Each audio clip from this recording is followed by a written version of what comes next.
Olá pessoal, sejam bem-vindos para mais uma aula de processo penal. Meu nome é Magda e hoje a gente vai estudar o recurso de apelação aqui no direito processual penal. Vamos lá? Antes da gente comentar sobre as hipóteses de cabimento, prazo e forma de interposição, a gente precisa fazer algumas noções gerais acerca da apelação. Primeira coisa que a gente precisa falar é que a apelação é considerada o recurso ordinário por excelência. E por que isso? Porque o efeito devolutivo da apelação é o mais amplo possível dentre os recursos ordinários no processo penal. Na apelação, de modo geral, eu tenho uma fundamentação livre. Eu posso trabalhar com todos os temas que foram trabalhados ao longo do processo. Eu posso discutir matéria fático-probatória e matéria de direito. Eu não tenho uma limitação para minha fundamentação. Então eu posso discutir tudo o que eu quiser na minha apelação, salvo com uma exceção, nos chamados recursos de fundamentação vinculada, que no nosso caso aqui da apelação, são as apelações contra as decisões do tribunal do júri. Nas apelações contra as decisões do tribunal do júri, a fundamentação é vinculada, segundo o que dispõe a súmula 713 do STF. E nessas hipóteses aqui, eu fico adstrita à fundamentação que a própria lei já me traz. Eu já não vou mais poder alegar tudo que eu quiser, mas somente o que a lei dispõe. Então, de um modo geral, a apelação ela tem fundamentação livre, salvo as apelações contra as decisões do tribunal do júri, ok? E quais são as espécies de apelação que existem no nosso Código de Processo Penal? A primeira delas é separada em apelação plena ou ampla ou apelação parcial, restrita. O que é uma apelação plena ou dita ampla? É quando eu apelo de toda a decisão, de todo o julgado. Eu recorro, de um modo geral, de tudo daquela decisão. Por exemplo, quando eu tenho uma sentença condenatória, eu posso atacar aquela sentença condenatória de um modo geral e não apenas parte dela. Eu ataco essa decisão de forma ampla, de forma geral. Por sua vez, a apelação dita restrita ou parcial é quando você ataca somente uma parte do julgado e não o julgado como um todo. Por exemplo, na nossa sentença condenatória, eu posso concordar com a condenação, mas eu não concordo com o quantum de pena estipulado e recorro somente disso. Digo que eu não concordei com o quantum de pena que foi estipulado naquela sentença, ok? Próxima espécie de apelação são as chamadas apelação principal e subsidiária. Aqui, a doutrina costuma falar que a apelação principal é aquela interposta pelo Ministério Público, já que o Ministério Público seria o titular da ação penal, nos casos da ação penal pública, a apelação principal seria aquela interposta pelo membro do Ministério Público, enquanto a apelação subsidiária seria aquela interposta pelo assistente de acusação, já que ele tem uma atuação restrita e subsidiária. Ele depende da inércia do Ministério Público para poder agir no processo penal.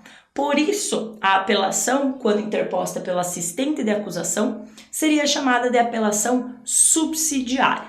E a do Ministério Público, apelação principal. Essas são as espécies de apelação que a gente pode encontrar no nosso Código de Processo Penal. E aí, quais são as hipóteses de cabimento da apelação? Quando que eu posso me utilizar da apelação no processo penal? As hipóteses de cabimento dentro do processo penal comum estão no artigo 593 do Código de Processo Penal. Esse artigo ele traz 3 incisos e o inciso 3 ainda traz 4 alíneas para a gente trabalhar com as hipóteses de cabimento. Então vamos começar? Primeira hipótese de cabimento prevista lá no 593, inciso 1, vai falar que cabe apelação das sentenças condenatórias ou absolutórias proferidas por juiz singular, juiz de primeira instância. Isso aqui é uma informação bastante importante. Mas, só para a gente guardar, quando então eu tiver uma sentença condenatória ou uma sentença absolutória, será cabível a apelação. Se o fulano foi condenado a uma pena de 5 anos por ter praticado o crime de roubo, sentença condenatória, cabe apelação. Fulano foi absolvido com fundamento na inexistência do fato, sentença absolutória, cabe apelação. O segredo aqui está em saber que essa decisão tem que ser proferida por juiz singular, ou seja, juiz de primeira instância. E aqui vem a pergunta: cabe apelação contra um acórdão condenatório ou um acórdão absolutório? Por exemplo, um prefeito em exercício foi denunciado perante o Tribunal de Justiça. O processo correu normalmente e ao final ele foi condenado por esse tribunal. Poderia o prefeito se valer da apelação para atacar esse acórdão condenatório? Não. Contra acórdão condenatório não cabe apelação. A apelação é cabível contra decisões condenatórias ou absolutórias proferidas por juiz singular. Se esse prefeito quiser recorrer dessa decisão, desse acórdão condenatório, ele tem que se valer dos recursos especial ou recurso extraordinário, mas não vai poder utilizar a apelação. E um segundo cuidado nesse inciso 1 aqui é em relação ao julgamento dos crimes políticos. Crime político está previsto lá na Lei de Segurança Nacional. E, em regra, o julgamento para quem comete um crime político, a competência da Justiça Federal. Se eu for denunciada por um crime político, vou responder esse processo perante a Justiça Federal de primeira instância. Se ao final eu vier a ser condenada pela prática de crime político, essa sentença condenatória parte de um juiz federal de primeira instância. Se eu for condenada, posso me valer da apelação para atacar essa decisão condenatória? Cuidado que aqui a gente tem uma exceção. Não cabe apelação das decisões que julgam o crime político. Aqui o recurso cabível será o recurso ordinário constitucional direcionado para o STF. Ainda que eu tenha uma decisão condenatória ou absolutória proferida por juiz de primeira instância, se eu estiver trabalhando com a hipótese de crime político, o recurso cabível é o recurso ordinário constitucional para o STF. Isso aqui está previsto lá no artigo 102, inciso 2, a linha B da Constituição Federal. Então, toma cuidado com essa hipótese aqui, que é muito fácil da gente se enganar, porque é só falar uma sentença condenatória proferida por juiz de primeira instância. Na hora, a gente associa com a apelação, mas tem que cuidar que essa hipótese não admite apelação, mas sim recurso ordinário constitucional para o STF, ok? Segunda hipótese de cabimento da apelação, lá no 593, inciso 2, vai falar que cabe apelação das decisões interlocutórias mistas, terminativas ou não terminativas. Como assim vai caber apelação dessas decisões? Isso aqui é uma hipótese de apelação residual. Como assim residual? Primeira coisa que eu tenho que verificar quando eu estiver diante de uma decisão interlocutória mista, terminativa ou não terminativa, é olhar o rol do artigo 581. Se por acaso essa decisão interlocutória estiver no rol do 581, o recurso cabível será o recurso em sentido estrito e não a apelação. Se por acaso tem uma decisão interlocutória mista e ela não está no rol do 581, aí sim será cabível a apelação. O melhor exemplo é a decisão de impronúncia. Tem uma decisão de impronúncia lá ao término da primeira fase do tribunal do júri. Se eu verificar o rol do 581, a impronúncia não está lá. Então, é cabível a apelação. Diferente é o caso de pronúncia. Se eu tenho uma decisão de pronúncia, eu vou lá no rol do 581. Tá lá a pronúncia. Então, não cabe apelação e cabe recurso em sentido estrito. Então, nessa segunda hipótese aqui de cabimento, quando eu não tiver uma sentença condenatória ou absolutória, porque essa é admitida apelação, não temos dúvidas, Quando eu tiver uma decisão interlocutória mista, terminativa ou não terminativa, a primeira coisa a ser verificada é o rol do 581. Se essa decisão estiver no 581, você afasta a apelação e usa o recurso em sentido estrito. Se ela não estiver no rol do 581, aí sim você pode se valer da apelação. Então essa apelação aqui, ela tem um caráter residual, porque ela somente será utilizada se não couber recurso em sentido estrito. E o exemplo é a decisão de impronúncia, prevista lá no 416 do Código de Processo Penal. Tudo bem? E a próxima hipótese de cabimento da apelação, segundo o artigo 593 do Código de Processo Penal, são as apelações contra as decisões do Tribunal do Júri. E aqui, antes da gente verificar cada uma das hipóteses previstas para o Tribunal do Júri, a gente precisa fazer uma observação bem importante. Quando essa apelação aqui atacar o mérito da decisão, ou seja, a decisão tomada pelos jurados, o tribunal que vai julgar essa apelação não pode modificar essa decisão. O máximo que ele pode fazer é anular o julgamento e submeter esse acusado a um novo julgamento perante o Tribunal do Júri. Porque o tribunal não pode passar por cima da decisão tomada pelos jurados. A gente fala aqui na soberania dos vereditos. Então o que o tribunal pode fazer é anular o primeiro julgamento e mandar o acusado para um segundo julgamento. Diferente é a situação quando eu atacar a decisão tomada pelo juiz presidente. Eu concordei com a decisão dos jurados, mas não concordei com a sentença proferida pelo juiz presidente, com a dosimetria da pena formulada pelo juiz presidente. Nesse caso, o tribunal ele pode modificar a decisão. Não há necessidade de um novo julgamento, porque eu não estou atacando o mérito da decisão, mas sim a decisão do juiz presidente. Eu concordei com a decisão dos jurados, mas não concordei com a dosimetria formulada pelo juiz presidente. Ok? E lembrem aqui, novamente, essas apelações contra as decisões do Tribunal do Júri, elas têm fundamentação vinculada, segundo a súmula 713 do STF. Aqui, eu já não vou mais poder alegar toda e qualquer matéria, tudo que foi tratado no plenário do Tribunal do Júri. A minha fundamentação fica adstrita às hipóteses trazidas pelo próprio Código de Processo Penal. Eu não posso ir além daquilo que o Código está me trazendo. Tudo bem? Cuidado também com a questão do artigo 206 do STF. Já vou adiantar ele aqui para vocês. Quando a gente trabalhar com a hipótese de um novo julgamento, a gente tem que tomar cuidado que os jurados também terão que ser novos jurados. Tem um novo julgamento, eu não posso repetir o mesmo conselho de sentença, sob pena de nulidade desse julgamento. Ok? Então vamos às hipóteses de cabimento dessas apelações aqui contra as decisões do Tribunal do Júri.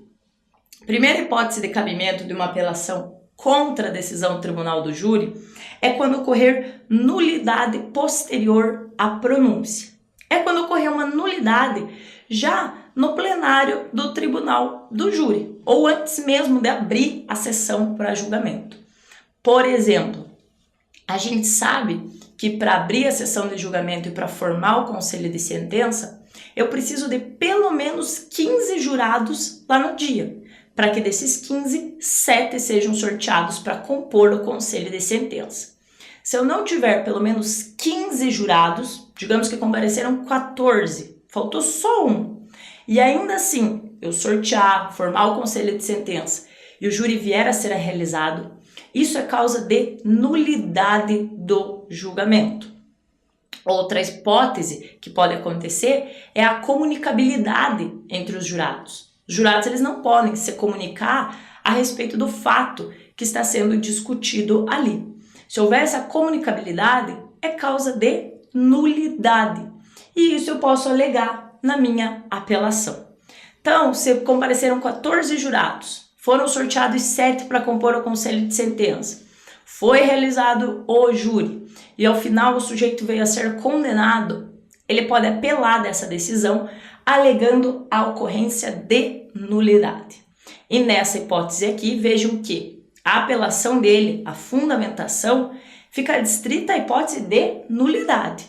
Eu não posso trabalhar com as provas que foram produzidas no plenário. Não, a fundamentação é acerca da nulidade. E aí, essa apelação lá no TJ ou no TRF, o que o tribunal vai poder fazer? Pode o tribunal desde já absolver esse sujeito? Não.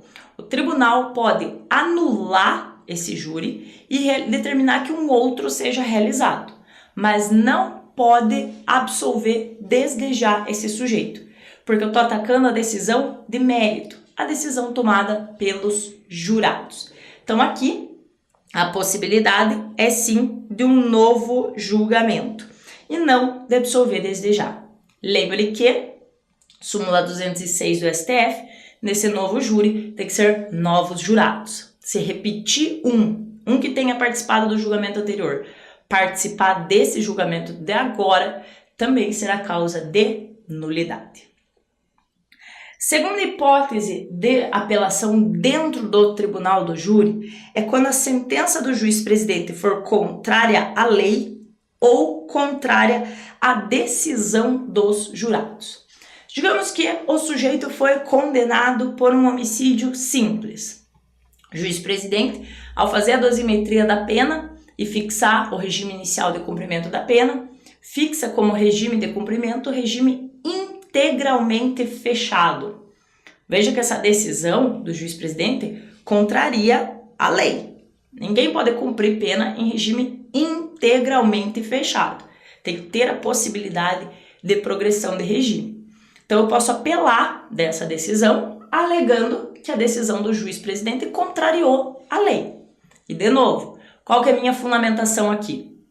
Única e exclusivamente que a decisão do juiz-presidente contrariou a lei. Não posso discutir provas, não posso discutir fatos que ocorreram no plenário. Simplesmente que a decisão do juiz contrariou a lei expressa.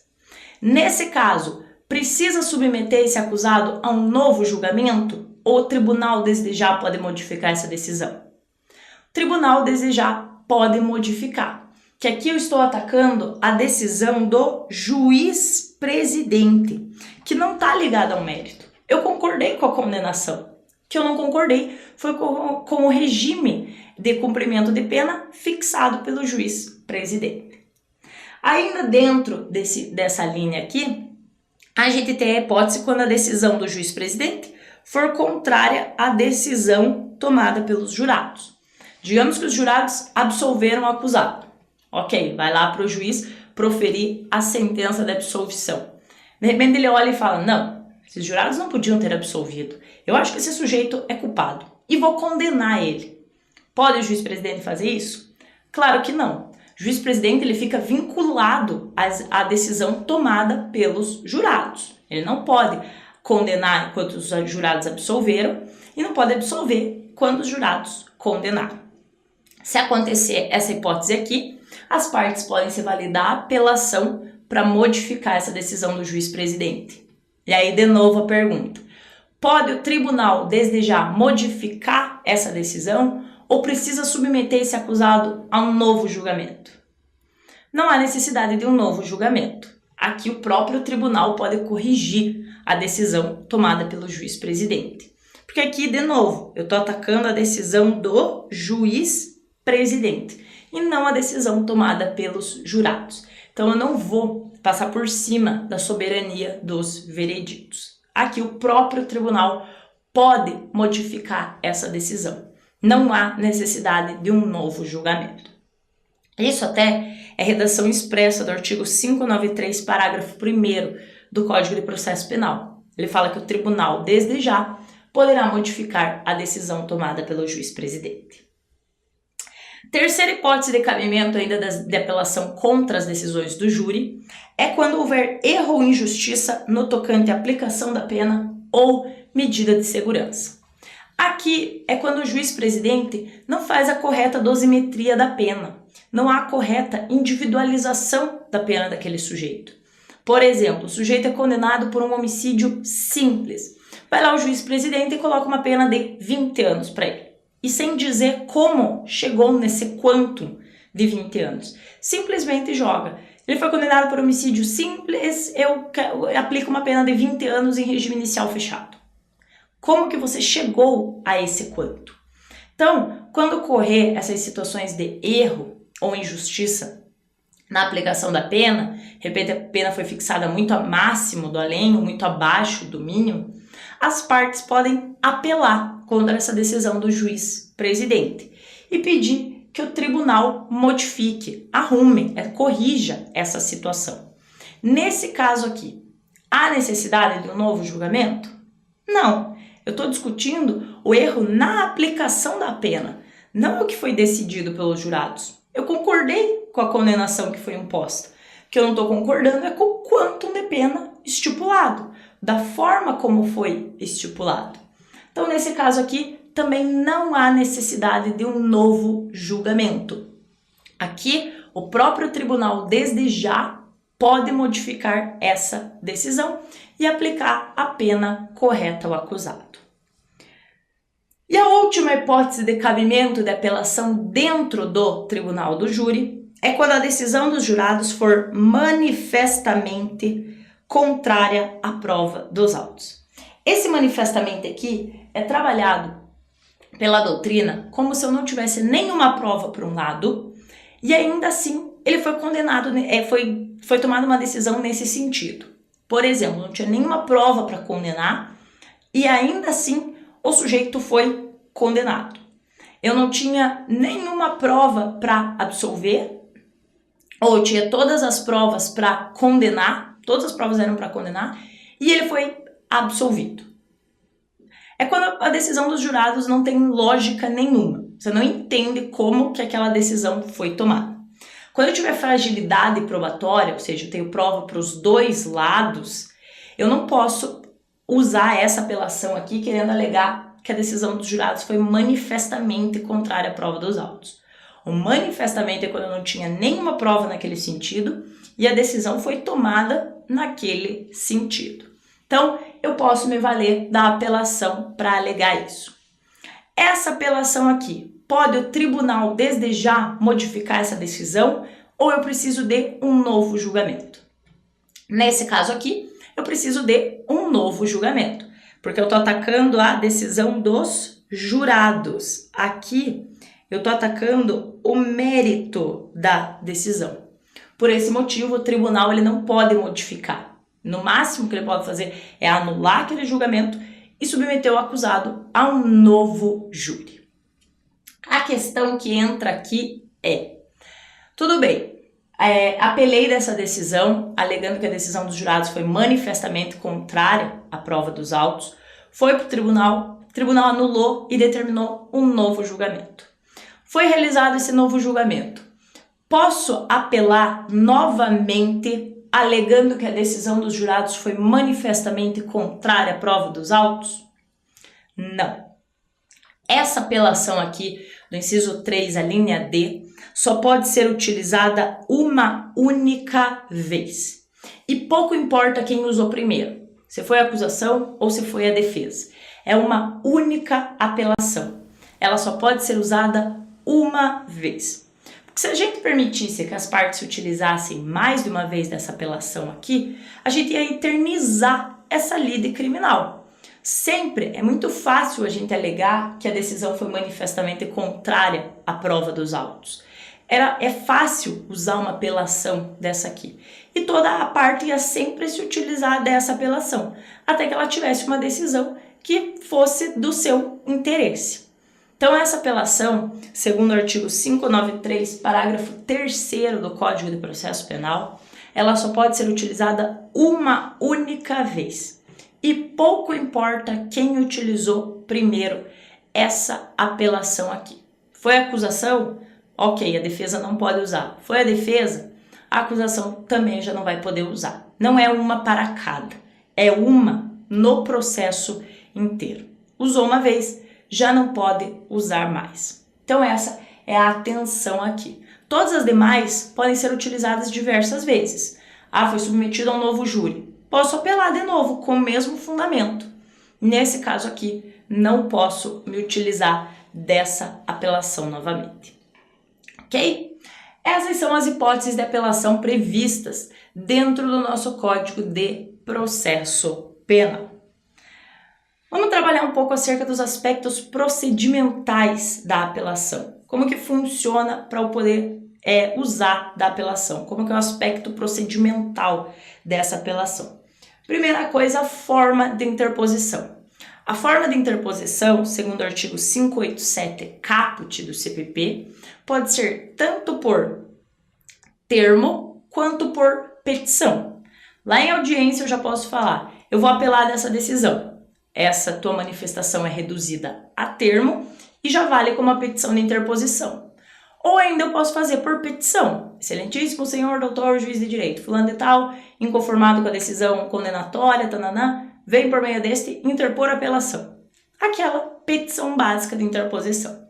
Então, eu tenho essas duas formas de interposição, por termo ou por petição. Cuidado com as apelações do Juizado Especial Criminal.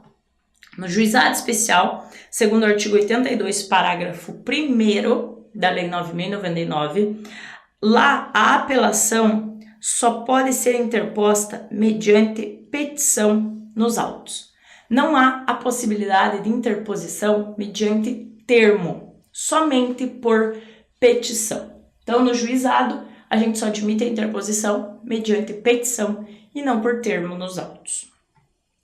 Qual que é o prazo de interposição e apresentação de razões da apelação? Aqui a gente tem que dividir em dois. Para a petição de interposição, que é essa que vai falar que você vai apelar da decisão, que você vai apresentar suas razões de apelação, aquela básica, fulano inconformado com a decisão que eu condenou a pena de 5 anos, vem interpor apelação. Nesses termos, pede deferimento. Essa petição aqui, a petição de interposição, ela tem um prazo de 5 dias para ser interposta. Segundo o artigo 593, ele fala, apelação que será interposta no prazo de 5 dias, e daí vem as hipóteses de cabimento. Então, eu tenho um prazo de 5 dias para interpor a minha apelação, para fazer o prazo, para fazer a petição de interposição. Por sua vez, aí eu tenho 8 dias para apresentar as razões de apelação. Então, eu tenho mais 8 dias para fundamentar esse meu recurso de apelação. E como que eu faço a contagem desse prazo aqui? É 5, terminou o 5, já começa o 8, soma tudo, como que faz? Não. Primeiro você apresenta a petição de interposição. E é esse prazo aqui que precisa ser respeitado. Se você apresentar fora do prazo de 5 dias, por exemplo, no 6º dia, tua apelação já vai ser considerada intempestiva. Então, eu preciso respeitar esse prazo de 5 dias. Fiz a petição de interposição, vai para o juiz de primeira instância, vê se eu preenchi todos os pressupostos de admissibilidade, e aí ele manda intimar a parte para apresentar as razões. A partir dessa intimação, que começa a contar o prazo de 8 dias para apresentar as razões. Então, não é, terminou o 5, já começa o 8. Vai ter uma nova intimação aqui para você apresentar as razões. De novo, cuidado com a hipótese do Juizado Especial Criminal. No Juizado Especial Criminal, o prazo de apelação é prazo de 10 dias, prazo único. Não é 10 mais 5, 10 mais 8. É um prazo único. Então, no momento que você faz a interposição, já tem que apresentar as razões. Não vai fazer a interposição e ficar aguardando o juiz lá do juizado intimar para apresentar as razões. Não. Aqui é tudo numa petição só. Interpôs, já apresenta as razões da sua apelação. Então, cuidado com o prazo do juizado, que lá o prazo é prazo único de 10 dias. De quem é a competência para julgamento da apelação? Se for no juízo comum, competência do TJ ou TRF. Depende de onde a gente está. Se for juizado especial, competência da turma recursal para fazer o julgamento da apelação. Então, a apelação ela sempre será julgada por um órgão colegiado. Não vai ser julgada pelo juiz de primeira instância. TJ ou TRF, Câmara ou Turma, ou ainda julgamento pela turma recursal, se a gente estiver tratando de apelação lá no juizado especial. Quais são os efeitos dessa apelação? O que ela causa no processo se eu interpor uma apelação? Primeiro efeito, devolutivo. Estou devolvendo a matéria para reanálise por um tribunal ou para a turma recursal. Estou devolvendo, façam a reanálise dessa matéria aqui. Então, se devolve essa matéria para que seja feita uma reanálise. Segundo efeito, o efeito extensivo, previsto lá no artigo 580 do Código de Processo Penal. Quando eu tiver 2 ou mais acusados e somente um deles apele da decisão, se essa decisão vier a ser modificada no tribunal e por questões de caráter objetivo, essa decisão vai estender os seus efeitos para os demais acusados, ainda que eles não tenham apelado dessa decisão. Então, eu posso visualizar o efeito extensivo na minha apelação. De repente, só um apelou da decisão e ele é absolvido por inexistência de fato. Ora, se o fato não existiu para um, não existiu para nenhum deles. Então, o efeito dessa apelação, dessa decisão, tem que estender para os demais. Então, eu posso verificar a ocorrência de efeito extensivo na minha apelação. E o efeito suspensivo também pode ser visualizado na minha apelação. Mas aqui depende da decisão que eu estou trabalhando. Se o sujeito, em primeira instância, ele é absolvido, uma absolvição própria, que é aquela que não impõe nenhum tipo de medida de segurança, e por acaso ele ainda estava preso, a apelação contra essa decisão absolutória própria não tem efeito suspensivo. Se o sujeito está preso e ele vem a ser absolvido, o primeiro efeito já dessa decisão é colocar esse sujeito imediatamente em liberdade. Ah, mas o Ministério Público apelou, ele tem que aguardar o julgamento preso. Não, ele vai para a rua. Se depois essa decisão vier a ser modificada no tribunal, aí expede-se um novo mandado de prisão e busca esse sujeito. Mas, se ele for absolvido, eventual apelação que venha a ser interposta não tem efeito suspensivo. O contrário é numa sentença condenatória. Se eu tenho uma sentença condenatória e o sujeito está solto e vem apelar dessa decisão, essa apelação ela pode ter efeito suspensivo e ele pode aguardar o julgamento ainda em liberdade. Se for mantida essa decisão no tribunal, aí sim será expedido um mandado de prisão para que ele dê início ao cumprimento da pena. Então, o efeito suspensivo depende de qual decisão eu estou trabalhando aqui.